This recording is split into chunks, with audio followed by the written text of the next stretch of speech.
سلامتی ہے ان آنکھوں پہ جو ہدایت پہ نظریں جمائے بیٹھی ہیں، ان کانوں پہ جو ذکر خیر کے منتظر رہتے ہیں، اور ان قدموں پہ جو ہدایت کی راہ پہ گامزن ہیں۔ جی گامدی صاحب، اس پورے پس منظر میں جب ہم قرآن پاک کا مطالعہ کرتے ہیں تو ہمیں بہت سی ایسی آیتیں اس میں ملتی ہیں کہ ایسے اشخاص سے اللہ کے فرشتوں نے خطاب کیا جو نبی نہیں تھے، جیسے حضرت زکریا کے بارے میں یا حضرت مریم علیہ السلام کے بارے میں ہمیں یہ قرآن میں آیتیں ملتی ہیں۔ تو اگر ان آیتوں کو سامنے رکھ کر اس وقت حضور کی ختم نبوت کے بعد کوئی یہ استدلال کرے کہ جب پچھلی امتوں کے اندر بھی یہ معاملہ ہوا تو اگر آج ہمارے ساتھ بھی ہو رہا ہے تو اس کے اندر آپ کس طرح ہم کس طرح اس کی اس بات کا رد کر پائیں گے؟ اور اگر ہم حدیثیں پیش کریں گے تو کیا قرآن کے مقابلے میں حدیثوں کو ہم اس ذیل میں رکھ سکتے ہیں؟ اور اگر ختم نبوت کی آیت پیش کریں گے تو اس کا جواب تو پھر وہ شخص یہ دے سکتا ہے کہ اس زمانے میں بھی تو یہ چیز ہو رہی تھی لیکن نبی سمجھے بغیر ہو رہی تھی، تو آج کیوں نہیں ہو سکتی؟ یہ اس سے مخاطبہ الہی کا اس بات ہوگا نا، یا نبوت کا اس بات ہوگا؟ یعنی اگر کوئی آدمی یہ کہے گا کہ پہلے زمانوں میں بھی غیر نبی کے ساتھ اللہ تعالیٰ بات کرتے تھے تھوڑی دیر کے لیے برسبیل تنزل، مان لیجئے اس بات کو، تو کس چیز کا اس بات کرنے جا رہا ہے؟ مخاطبہ الہی کا اس بات کرنے جا رہا ہے یا نبوت کا اس بات کرنے جا رہا ہے؟ تو ختم نبوت کی آیت نے یہ اعلان تو کر دیا کہ اب کوئی نبی نہیں آ سکتا، منصب نبوت کا خاتمہ ہو گیا، یعنی ظاہری متبادر مفہوم یہ واضح ہو گیا۔ میں نے عرض کیا ہے کہ میرے نزدیک تو ختم نبوت کے ذکر کا ایک موقع پیدا ہوا ہے یہاں، ابھی میں نے بڑی تفصیل کی ہے اس کی، ورنہ اصل ختم نبوت کی آیت کون سی ہے؟ کذالک جعلناکم امۃ وسطا لتکونوا شہداء علی الناس ولتکونوا شہداء علی الناس ویکون الرسول علیکم شہیدا۔ اصل آیت یہ ہے، یعنی یہ اعلان کر رہی ہے اس بات کا کہ اللہ کی اب ہدایت کی اسکیم ہے کیا، آگے پوری طرح واضح کر دیتی ہے۔ تو ختم نبوت ہو گئی، اللہ نے اس کو واضح کر دیا، خاتم النبیین کے الفاظ استعمال کر دیے، رسول اللہ صلی اللہ علیہ وسلم نے بھی پوری طرح وضاحت کر دی کہ میرے بعد کوئی نبی نہیں آئے گا۔ تو اس وجہ سے اب اس بات کس کا کرنا ہے؟ مخاطبہ الہی کا۔ تو مخاطبہ الہی کے بارے میں بحث کی جا سکتی ہے۔ اب جو آپ نے مثالیں دی ہیں، ذرا ان مثالوں کو دیکھیے، وہ کیا مثالیں ہیں؟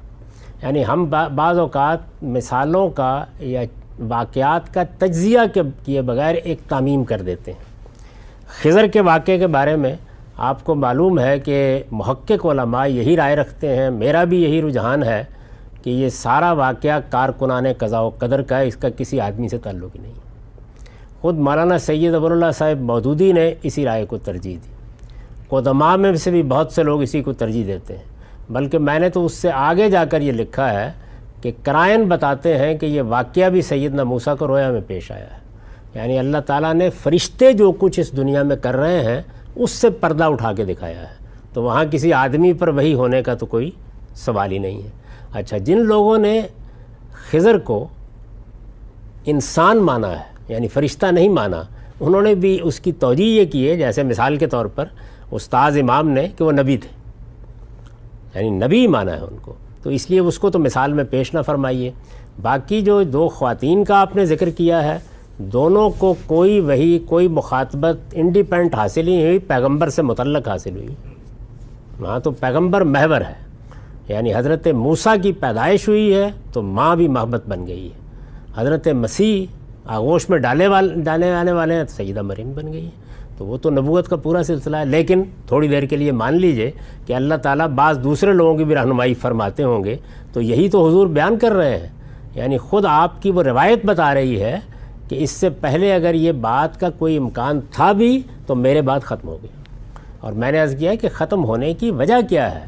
وجہ یہ ہے کہ جیسے ہی مخاطبہ الہی کا آپ امکان مانیں گے، پھر ہوگا نا کسی نہ کسی کو، تو قرآن مجید کی اتھارٹی ختم ہو جائے گی۔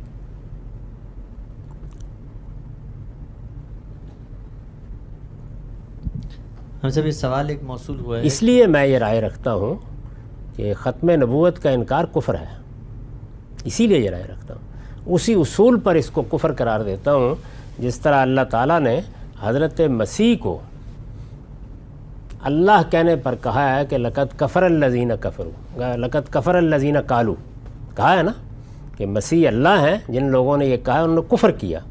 کیا ہے مطلب؟ یہ ہے کہ اصل میں انہوں نے اللہ کو ماننے سے انکار کر دیا، اصل میں ماننے سے انکار کر دیا، اللہ کو تو وہ مان رہے تھے۔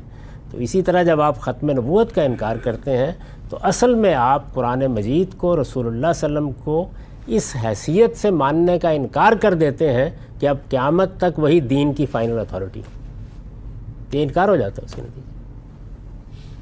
جی السلام علیکم حمزہ۔ جی وعلیکم السلام۔ خالد بول رہا ہوں سیاٹل سے۔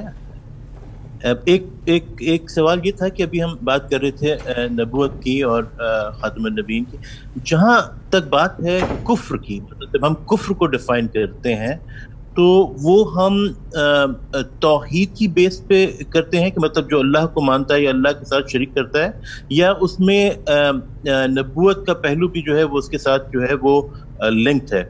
کیونکہ ایک تو کانسیپٹ یہ ہو سکتا ہے کہ آپ مسلمان ہیں یا نہیں ہیں، وہ تو چلے واضح ہے کہ اس میں دونوں چیزیں ہیں، مطلب توحید کا بھی پہلو ہے اور پروفٹ ہوڈ اور ختم نبوت کا بھی ایک بڑا کلیئر سٹینس ہے۔ لیکن جب ہم کفر کی بات کرتے ہیں تو اس میں مطلب یہ دونوں چیزیں جو ہیں وہ پری ریکوزٹس ہیں یا ایک، تو یہ تھوڑا سا کلیریفائی کر دیں۔ ان دو چیزوں کو الگ کر لیں پہلے، یعنی یہ بحث یہ نہیں ہو رہی کہ کسی کو آپ نے کافر یا غیر مسلم قرار دینا ہے، وہ ایک الگ بحث ہے، یعنی وہاں فرد زیر بحث آ گیا۔ آپ ایک نظریے پر گفتگو کر رہے ہیں، تو اللہ تعالیٰ کا انکار کیا جائے یہ بھی کفر، کسی نبی کا انکار کیا جائے یہ بھی کفر، اللہ کی کسی کتاب کا انکار کر دیا جائے یہ بھی کفر۔ قرآن مجید میں یہ ان سب چیزوں کے لیے استعمال ہوا ہے، جگہ جگہ دیکھ لیجیے۔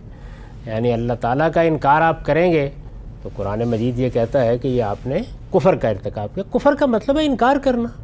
تو آپ جس دینی حقیقت کا بھی انکار کرتے ہیں، اگر وہ انکار آپ نے کسی دعوت کو سن کر دیا ہے، یعنی آپ کو بتایا گیا کہ اس کائنات کا خالق ہے، آپ نے کہا میں نہیں مانتا، کفر کا ارتکاب کیا۔